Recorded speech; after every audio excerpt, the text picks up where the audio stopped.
فرمائے۔ آرزو ہے تو کوئی حرف دعا ہے لیکن، جو بھی موتی ہے وہ سچا ہے کھرا ہے لیکن، کوئی موسیٰ کوئی ہارون میں وفا ہے لیکن، کنز معبود یقینوں سے بھرا ہے لیکن، کل ایمان امام ازلی نے مانگا، وہ اکیلا ہے جسے رب سے علی نے مانگا۔ دعاؤں میں ایک دعا مانگتے ہیں کہ پروردگارا ایک ایسا بیٹا عطا کر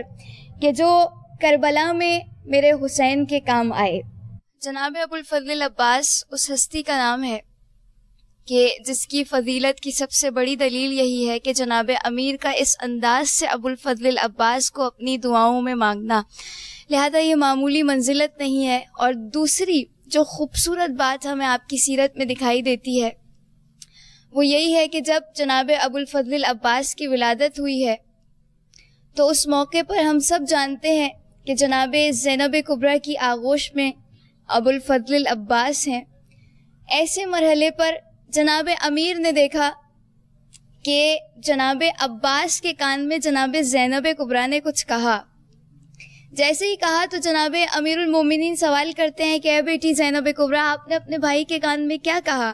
کہا بابا امیر المومنین، ماں فاطمہ زہرا کا آخری وقت تھا،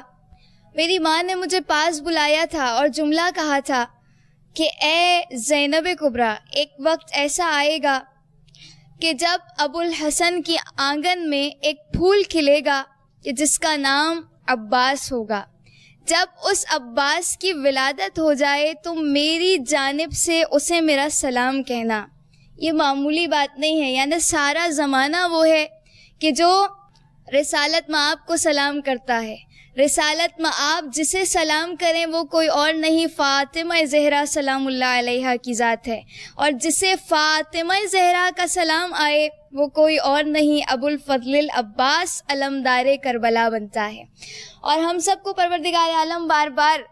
کربلائے معلیٰ کی زیارت نصیب فرمائے۔ مرتبہ یہ ہے کہ ہم علماء سے لے کر آپ کی فضیلتوں کو بیان کریں، جس میں غلو بھی ہو سکتا ہے، جس میں بات ضعیف بھی ہو سکتی ہے، لیکن ایک مرتبہ یہ ہے کہ ہم زیارتوں سے وہ زیارتیں جو خود حجت اللہ نے خود امام وقت کی زبانی جناب ابو الفضل عباس کی فضیلتوں میں آئی ہیں۔ جو پہلا جملہ زیارت وارثہ کا ہم کہتے ہیں، السلام علیکہ ایہا العبد الصالح، اے عبد صالح آپ پر سلام ہو۔ جناب ابو الفضل عباس کو چھٹے امام خطاب کر کے کہتے ہیں کہ اے عبد صالح آپ پر سلام ہو۔ یہ جو عبد صالح چھٹے امام نے، دیکھیے دنیا میں امام سے بڑھ کر کوئی عبد صالح نہیں ہو سکتا، اللہ کا صالح بندہ نہیں ہو سکتا، لیکن جب امام کسی کے لیے کہیں کہ اے عباس السلام علیکہ ایہا العبد الصالح، تو یقیناً وہ خدا کا عبد صالح بندہ ہے۔ اور بہت فرق ہے عابد ہونے میں، عابد میں اور عبد میں۔ عبد یعنی جو مکمل خدا کی بندگی کی معراج پر فائز ہو جائے اس کے لیے استعمال ہوتا ہے عبد۔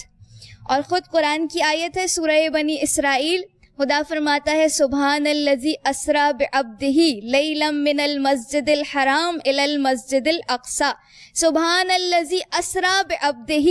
یعنی پروردگار عالم شاید سمجھانا چاہتا ہے معراج، آیا یہ معراج ہے کہ خدا پاک ہے وہ خدا کہ جس نے اپنے عبد کو، یعنی بے عبدہ، نہ کہا رسول کو، نہیں کہا رسول کو، نہیں کہا نبی کو، بلکہ فرمایا بے عبدہ، یعنی خدا سمجھانا چاہتا ہے معراج ہمیشہ بندگی کی ہوا کرتی ہے، لہذا معمولی مقام نہیں ہے ابو الفضل عباس کا کہ آپ خدا کی عبادت میں خاضع اور خاشع ہیں، جس کی دلیل امام آگے ارشاد فرماتے ہیں کیوں عبد صالح ہیں؟ اس لیے کہ آپ مطیع خدا بھی ہیں، مطیع رسول بھی ہیں، مطیع امیر المؤمنین اور سارے اہل بیت اطہار کے مطیع ہیں۔ لہٰذا جناب ابو الفضل عباس اس ہستی کا نام ہے کہ جو کربلا کے میدان میں اس انداز سے ہمیں درس دیتے ہوئے دکھائی دیتے ہیں کہ اگر کوئی امام وقت کا مطیع ہو اور جسے سیکھنا ہو کہ امام وقت کی، حجت خدا کی، وقت کے امام کی اطاعت کیسے کی جاتی ہے، تو اس کا بہترین مصداق ابو الفضل العباس کی ذات ہے. بس